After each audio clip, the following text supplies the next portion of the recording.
ہر شے کو بدعت نہ بناؤ۔ ام سلمہ سے آپ نے فرمایا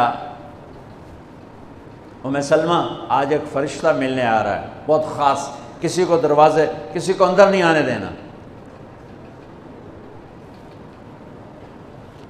حضرت ام سلمہ پیرے پہ کھڑی ہو گئی۔ تھوڑی دیر میں حسین آ گئے، چھوٹے بچے معصوم ابھی، اندر جانے لگے، انہوں نے روک دیا، وہ رونے لگے، وہ روئے تو انہوں نے چھوڑ دیا۔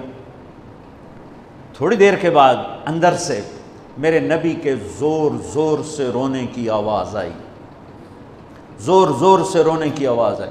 ام سلمہ رہ نہ سکی، بھاگ کے اندر گئیں تو آپ نے کیا دیکھا؟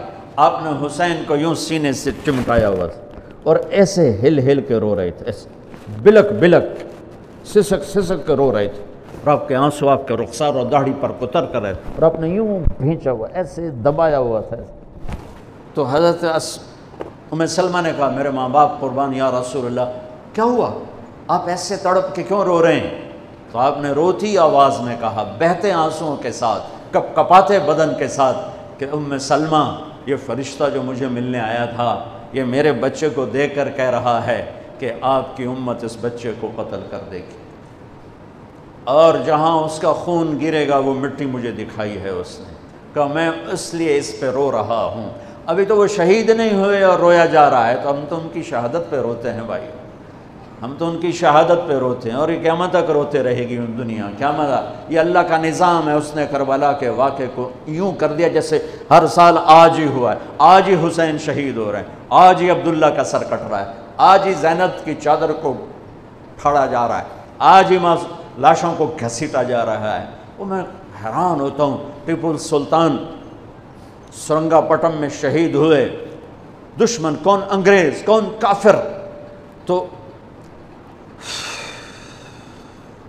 تو برطانوی لشکر نے ان کو توپوں کی سلامی دے کر دفن کیا اور عزت و احترام کے ساتھ دفن کیا، اور میرے نبی کے نواسے کی لاش کو ان کم بختوں نے کفن بھی نہ پہنانے دیا، جنازہ بھی نہ پڑھنے دیا، دفن بھی نہیں کرنے دیا۔ اگلے دن بنو اسد کے بارے میں پتہ چلا عمر بن سعد کو، تو راتوں کہ وہ ان کو دفنانے والے ہیں، تو راتوں رات ان کو بغیر جنازوں کے مٹی میں دبا دیا اور اوپر پانی چھوڑ دیا کہ کوئی پتہ ہی نہ چلے حسین کی لاش۔ بنو اسد کا بوڑھا آیا، اگلے جب پانی خشک ہو گیا وہ آیا اور اس نے مٹی اٹھا اٹھا کے سونگنا شروع کی، سبحان اللہ، سونگ رہا ہے سونگ رہا ہے سونگ رہا ہے۔ ایک جگہ کی مٹی اٹھا کے سونگا تو اس میں جنت کی خوشبو تھی، تو تڑپ کے بولا یہ میرے نبی کے نواسے کی قبر ہے، یہ میرے نبی کے نواسے کی مٹی ہے، کہ وہ جنت کے سردار تھے تو قبر بھی جنت کی خوشبو پھیلا رہی ہے اس کی۔ حالانکہ بن دیکھی بات ہے، کیونکہ انہوں نے راتوں رات ان کو دبا دیا کہ ان کا جنازہ بھی نہ ہو، لعنت ہو ان کی قبروں پر، ان کی ہڈیوں پر، ان کی روحوں پر، ان کی مٹی پر، ان کی خاک پر۔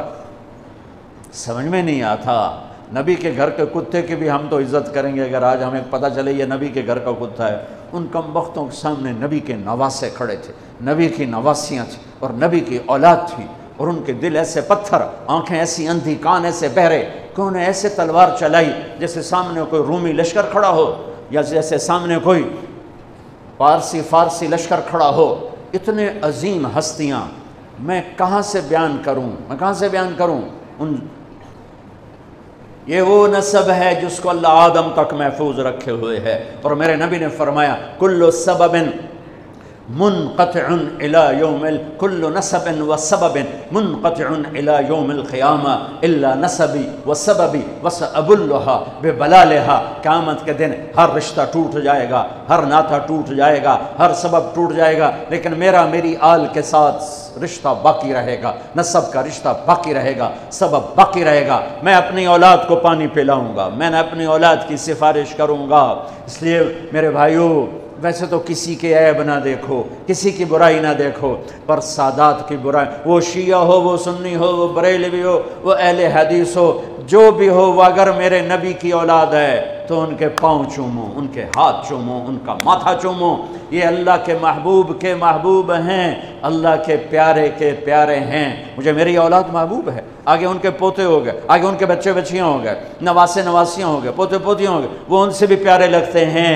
میرے نبی نے اعلان کیا میں اپنی نسل کو پانی لگاؤں گا قیامت کے دن، میں اپنی نسل کو پانی لگاؤں گا قیامت کے دن۔ پر اتنے سارے فرمان کے بعد بھی کیا شہید کیا گیا ہے، وہ کس بے دردی سے کیا گیا ہے۔ یہ تو میں تو نسب بتا رہا ہوں۔ پھر اللہ نے پیدائش، سب سے پہلے حسن پیدا ہوئے۔ آپ نے حضرت علی سے پوچھا کیا نام رکھا ہے؟ کہا جی حرب، جنگجو۔ آپ نے کہا نہیں، اس کا نام ہے حسن۔ پھر 10 مہینے بعد حسین پیدا ہوئے۔ آپ نے فرمایا کیا نام رکھا ہے؟ کہا جی حرب۔ کہا نہیں، حسین۔ پھر آپ نے فرمایا یہ 2 نام میرے اللہ نے آج تک کسی کے نہیں رکھے، اس سے پہلی دفعہ میرے بچوں کے نام رکھے جا رہے ہیں، حسن اور حسین۔ پھر آپ نے ان کو گڑتی دی، اپنا لعاب، اپنا حسن کو بھی حسین کو، دونوں کو اپنا لعاب نکالا اور حسین کے منہ میں ڈالا۔ اور ایک ہفتے دونوں کے ساتھ یہ کیا، ہفتے کے بعد بال منڈائے، عقیقہ 2 چھترے ذبح کیے، حسن کے لیے بھی 2 چھترے ذبح کیے، حسین کے لیے بھی عقیقہ فرمایا، گود کھلایا، حسن کو اٹھایا، انہوں نے پیشاب کر دیا، اب ہلے نہیں۔ مجھے نہیں یاد کہ میں نے اپنے بچوں کو چھوٹی عمر میں اٹھایا ہو اور اس نے پیشاب شروع کیا ہو اور میں نے اسے بٹھائے رکھا ہو، میں فوراً اٹھا کے ادھر، یا میں نے پتہ لگا پیشاب کر رہا، میں چاہتے اتھے باہر چھڑیا۔ لیکن میرے نبی نے، حسن نے بھی کیا، حسین نے بھی کیا۔